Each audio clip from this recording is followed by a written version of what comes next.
용서라는 제목으로 하나님 말씀을 한번 살펴보려 합니다. 우리는 빚지는 인생을 살아갑니다. EBS에서 방영되었던 경제 관련 다큐멘터리에서 2018년 통계청과 또 금융감독원 그리고 한국은행에서 조사했던 그 조사를 발표하였는데요. 평균적으로 20대에는 학자금 대출과 또 취업 준비로 인해서 2,385만 원의 빚을 진다고 합니다. 그리고 30대에는 결혼자금과 주택자금 등으로 6,872만 원을 빚지고요. 40대엔 퇴직 후에 새로운 사업을 또 준비하는 그런 무모한 도전으로 인해서 8,533만 원을 빚지고 60대에는 은퇴 후에 생활자금 등으로 인해서 5,175만 원 정도를 이제 평균값으로 빚을 지면서 살아간다고 합니다. 인생의 중요한 시기들 속에서 항상 빚을 지면서 살아갈 수밖에 없는 게 인생인 것 같습니다. 제가 결혼한 지 이제 1년이 조금 넘었는데요. 재작년부터 이제 결혼 준비를 시작했었습니다. 근데 정말 준비할 게 많더라고요. 청첩장은 어떻게 만들고 또 그 안에 문구는 뭐를 넣고 식장은 어디로 가고 어디서 살고 정말 여러 가지를 준비했어야 했습니다. 포기하고 싶었던 건 절대로 아니지만 이걸 언제 다 할 수 있나 라는 생각이 들었는데요. 그런데 정말 결혼을 하니까 정말 많은 돈이 필요하더라고요. 이 통계치를 보면서 정말 내가 무일푼이었는데 어떻게 이렇게 은혜로 결혼해서 이렇게 좋은 집에서 좋은 아내와 함께 좋은 삶을 살고 있구나 라는 생각에 너무나 정말 감사했었습니다. 그래서 이제 20, 30대에 그 큰 고비를 넘긴 거잖아요. 결혼도 했고 이제 취업도 했고 여러 가지 큰 고비를 넘겼다고 생각을 했는데요. 아직 학자금 대출이 남아있더라고요. 그래서 학자금 대출은 또 언제 다 갚을까라는 생각을 하면서 이 통계치 자료를 한번 살펴봤었습니다. 중요한 건 우리 인생이 빚을 지면서 살아갈 수밖에 없는 인생이라는 겁니다. 그런데 오늘 말씀에서는 놀라운 이야기를 하는데요. 오늘 본문 앞부분인 신명기 15장 2절에서는 다음과 같이 말합니다. 면제의 규례는 이러하니라. 그의 이웃에게 꾸어준 모든 체주는 그것을 면제하고 그의 이웃에게나 그 형제에게 독촉하지 말지니 이는 여호와를 위하여 면제를 선포하였음이라. 7년째 되는 해에 그 형제에게 돈을 꾸어준 게 있으면 다 면제하라는 겁니다. 그 모든 빚을 다 없이 하라는 거죠. 너무 놀라운 은혜의 말씀 아닙니까? 빚이 없으셔서 공감이 안 되시나요? 2023년 12월 달에 매일경제에서 나왔던 신문에서는 한 가구당 평균적으로 부채가 9,186만 원이 있다고 합니다. 그러니까 거의 한 가구당 거의 1억 원의 빚이 부채가 있다라는 거죠. 그런데 어느 날 은행에서 그 돈을 안 갚아도 된다고 우리에게 이야기하면 여러분 어떠실 것 같으신가요? 벌써 웃음이 나오시나요? 이게 진짜 복음의 소식 아닙니까? 그런데 말씀은 여기서 멈추지 않습니다. 말씀은 여기서 멈추지 않고 9에서 10절에서 다음과 같이 이야기하는데요. 삼가 너는 마음에 악한 생각을 품지 말라. 곧 이르기를 일곱째 해에 면제년이 가까이 왔다 하고 내 궁핍한 형제를 악한 눈으로 바라보며 아무것도 주지 아니하면 그가 너를 여호와께 호소하리니 그것이 내게 죄가 되리라. 너는 반드시 그에게 줄 것이요 줄 때에는 아끼는 마음을 품지 말 것이니라.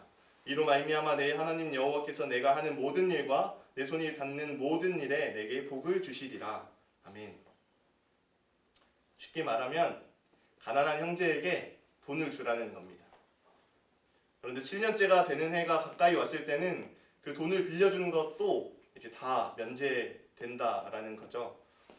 그래도 아까워하지 말고 7년째가 가까이 왔어도 아까워하지 말고 후히 나누어 주라고 합니다. 거기에 하이라이트로 오늘 본문에서는 설령 네가 히브리 형제와 자매 중에 빚을 갚지 못해서 너에게 종이 되었다 할지라도 일곱째 해에는 그 종을 놓아주라고 이야기합니다. 그냥 놓아주는 게 아니라 이 사람을 놓아주면서 빈손으로 가지 않도록 포도주와 또 곡식을 후하게 나누어서 그 사람이 들고 갈 수 있도록 하라고 이야기합니다.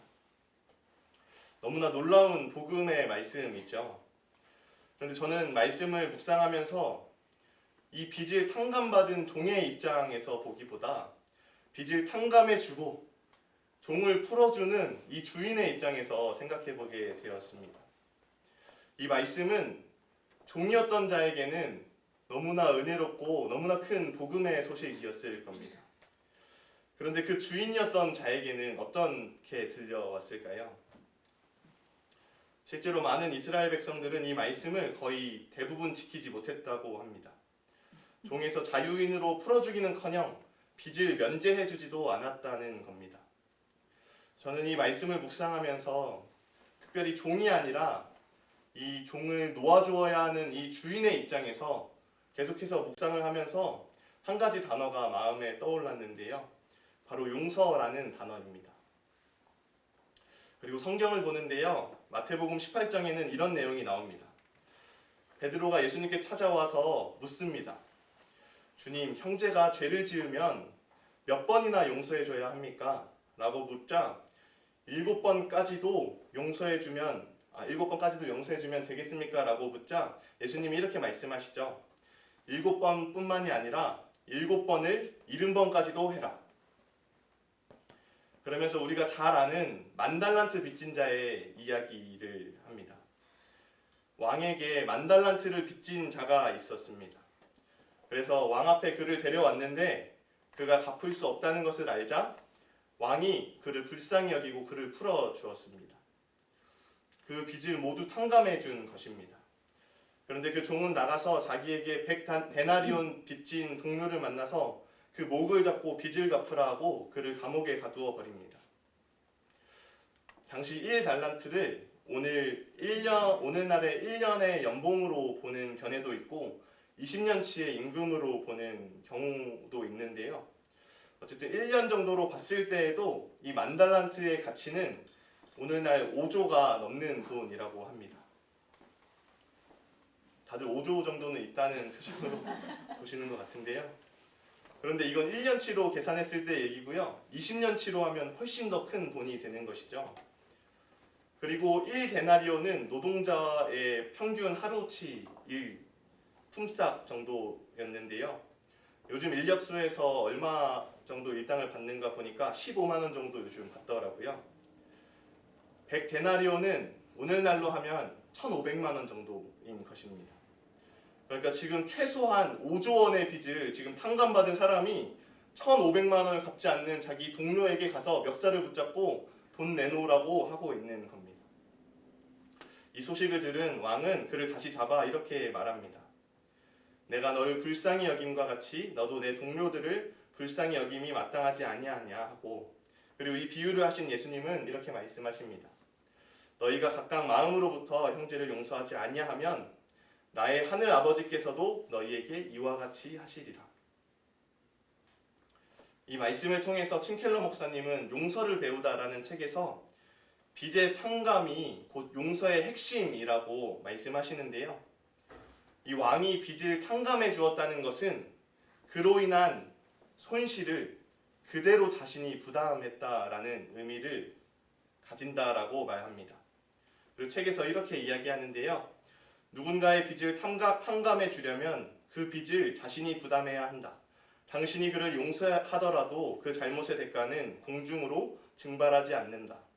어느 쪽이든 용서한다는 것은 잘못의 대가가 가해자 쪽에서 당신에게로 넘어온다는 뜻이다. 그 대가를 당신이 감당해야 한다. 결국 이 빚을 탕감해 주는 것이 그 손해를 감수한다라는 말과 같은 말인 것처럼 우리가 누군가를 용서한다는 것은 그 용서로 인한 그 대가를 자신이 지불해야 한다는 걸 말한다는 의미입니다. 그런데 오늘날 우리가 살아가는 이 시대는 자기가 대가를 지불하는 것을 이상하게 여깁니다. 내가 왜 손해를 감당해야 하지? 누군가 나한테 상처를 줬으면 응당 그 사람에게도 상처가 주어져야 하는 것 아닌가라고 묻고 이야기하죠. 그런데 지금 이 시대는 단순하게 정의를 넘어서서 용서를 용납하지 못하는 시대가 된 것 같습니다. 제가 인터넷을 통해서 이 뉴스를 보면요, 너무나 안타까운 마음이 많이 듭니다. 그 댓글들을 읽으면 너무나 분노하고 있고 정의를 외치고 있고 옳음을 말하고 있고 너무나 울분에 차 있는 수많은 사람들을 보게 되는데요. 그 심판과 정의를 외치는 그들 안에, 그 댓글들, 그 수많은 무수한 댓글들 안에 그 누구도 용서를 이야기하는 댓글들을 찾아볼 수 없었기 때문입니다. 우리가 품어주고 용서해야 하지 않냐고 말하면 내가 왜 용서를 해야 하냐고, 왜 가해자를 옹호하냐고 묻는 시대인 것 같습니다. 종의 빚을 탕감해주고 풀어줘야 했던 이스라엘 백성들이 그렇게 하지 않은 이유가 너무나 명확하죠. 자신에게 손해가 되기 때문입니다. 오늘날 우리 시대에 용서가 사라지고 용서보다 정의를 외치는 이 이유 역시 너무나 당연합니다. 그것이 나에게 손해가 된다고 여겨지기 때문입니다. 그런데 너무나 안타까운 것은 그런 시대상이 교회에까지 영향을 미친다는 것입니다. 사진을 보여주시면요, 이응사회문화연구원에서 GNCOM 리서치를 통해서 개신교인 1000명을 대상으로 조사했는데요, 범죄자에 대한 처벌이 용서보다 중요하다고 응답한 비율이 73.4%로 나왔습니다. 너무나 압도적인 사람이 당연히 처벌해야 된다라고 이야기하는 것이죠. 그렇게 생각하는 것이 잘못된 것은 아니지만요, 이 조사 결과를 보고 김상덕 한신대 교수는 다음과 같이 말했습니다. 한국 교회 다수가 용서의 가치를 남용하는 소위 값싼 용서를 지지하지 않는다는 걸 의미한다고 볼 수 있다. 이 값싼 용서라는 단어가 참 마음에 와닿는데요. 오늘날 우리는 누군가를 용서해야 한다고 생각할 때 교회에서 말하는 것과 성경에서 말하는 것이 단순히 이런 용서를 말한다고 얘기하는 것 같습니다. 목사님, 그 마우스는 이 패드 마우스입니다. 지금 패드에서 움직이고 있습니다. 네. 값싼 용서에 대해서 우리가 묵상할 필요가 있는 것 같은데요.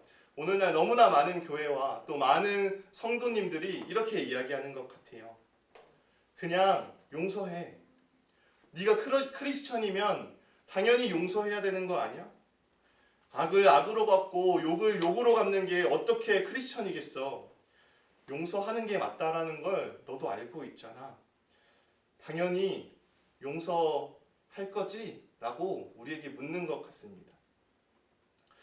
그렇게 우리는 용서를 남발하면서 이 용서를 값싼 용서로 만들고 만다는 것입니다. 그러나 성경은 값싼 용서는 없다라고 말합니다. 용서를 하기 위해선 분명한 값을 치러야 한다고 말하는 것입니다. 이 땅 가운데 아무도 값을 치르려고 하지 않을 때 우리가 값을 치르겠다 말하는 자들 되어지길 소망합니다. 그것은 너무나 고통스러울 수 있지만 그 값을 치른 후에 우리는 자유하게 될 것입니다. 값을 치르지 않은 이들은 끊임없이 그 문제로 인해서 괴로워하고 고통받지만 그를 원망하고 그에게 자신의 원망의 그 화살을 돌리지만 우리는 값을 치렀기 때문에, 그를 용서하였기 때문에 자유하게 되는 것입니다. 제 부끄러운 이야기를 하나 하려고 하는데요. 제가 속해 있었던 CCC 선교단체를 통해서 저는 튀르키예를 이제 선교로 다녀왔습니다. 1년 6개월 정도 이 선교 사역을 감당했는데요. 이제 현지의 사역 방침이 현지인 기숙사를 이용해야 한다는 것이었습니다. 현지인들이 사는 기숙사에 혼자 들어가서 그 방에서 이제 살았어야 하는데요. 그런데 꼭 그 같이 사는 사람 중에 한 명은 이상한 사람이 있잖아요. 그 이상한 사람이 없으면 자기가 이상한 사람 아닙니까? 그런데 그런 사람이 있었습니다. 제가 6인실 방을 썼었거든요. 근데 멜리라는 친구가 정말 이상하고 좀 독특했습니다. 이 친구가 동양인인 제가 신기했는지 저에게 정말 계속 말을 걸더라고요. 첫날부터 몇 시간이고 밤이 새벽이 될 때까지 저에게 막 이야기를 걸었습니다. 중요한 건 제가 온 지 얼마 안 돼서 터키어를 못 알아듣는다는 거였습니다.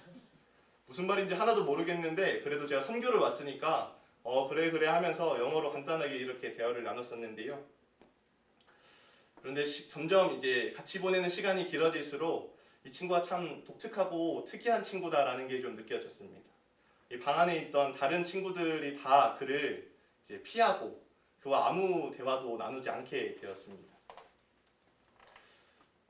저한테 이 현지인 기숙사를 사용하는 데 있어서 가장 큰 문제는 기도할 장소가 마땅히 없다는 것이었습니다.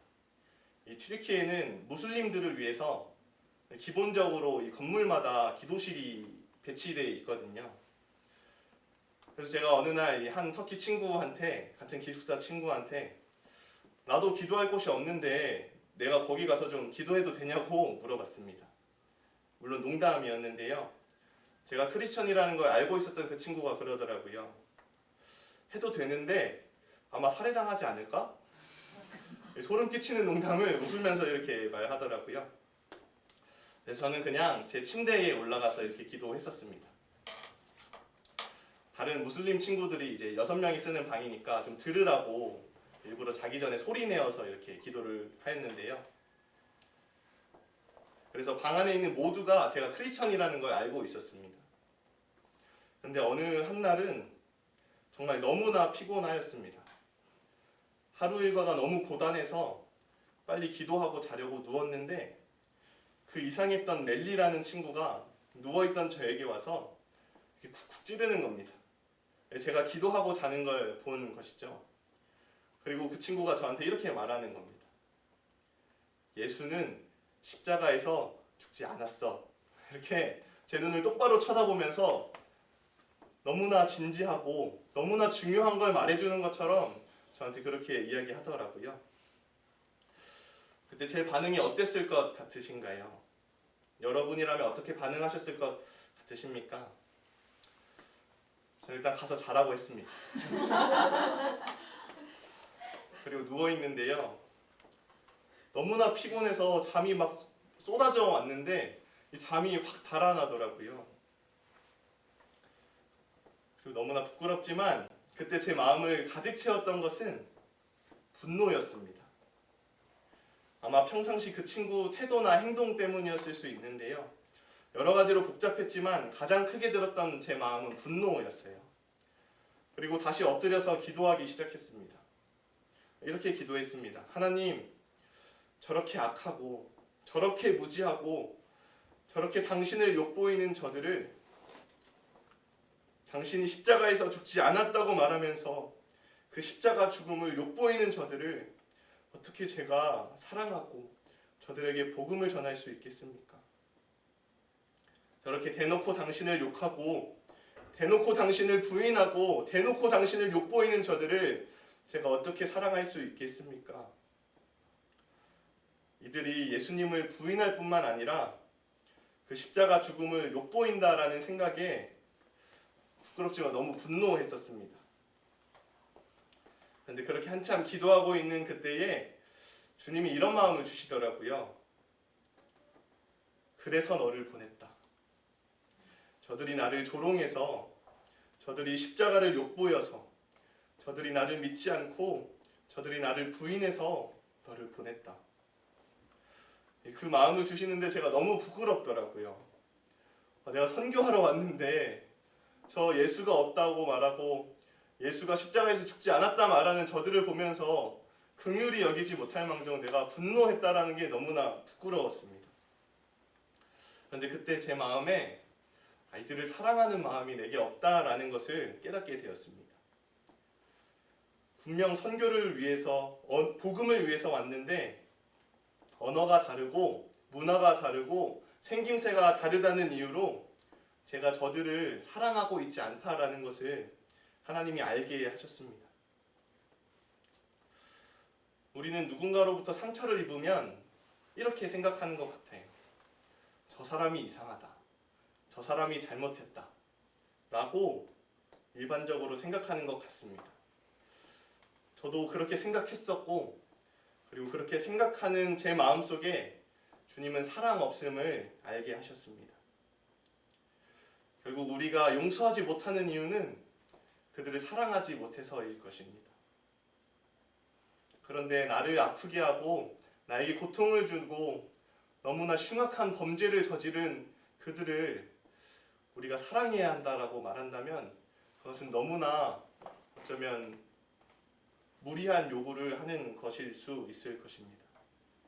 그러나 나를 아프게 하고 고통스럽게 하는 저 사람을 내가 사랑하진 못할지라도 나를 사랑하신 그 주님에 대한 사랑이 내 마음속에 가득 찼을 때 그를 사랑할 수 있게 된다는 것을 경험하게 되었습니다.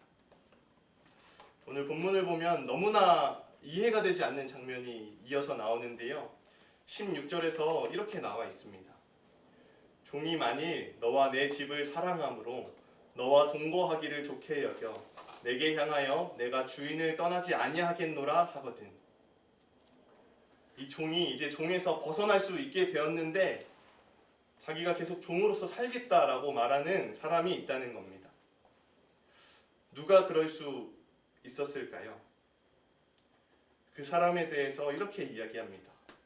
종이 만일 너와 내 집을 사랑함으로. 그 종이 주인과 집을 어떻게 사랑하게 되었을까요? 주인이 그에게 사랑을 베풀었기 때문일 것입니다.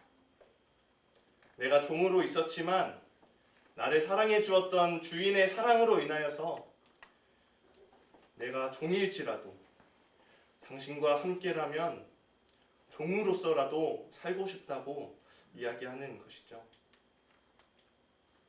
팀 켈러 목사님은 10,000달란트 빚진 종의 비유에서 나오는 이 왕에 대해서 이렇게 이야기하는데요.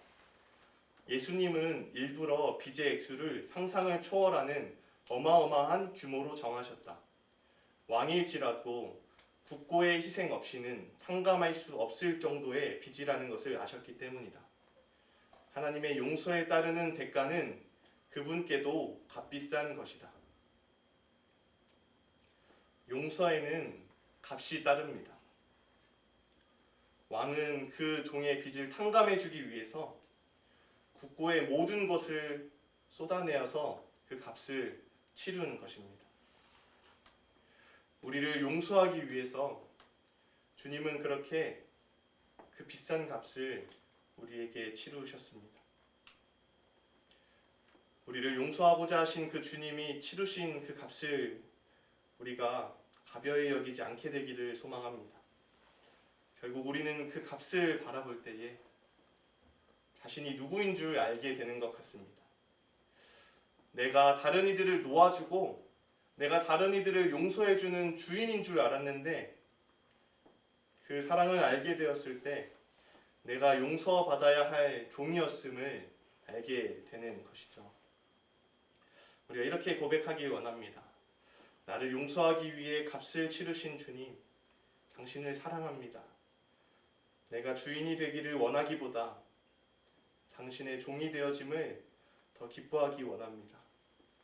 그렇게 주님의 종으로서 그 사랑에 힘입어 오늘도 용서하며 사랑하며 살아가는 자가 되어지게 하여 주시옵소서.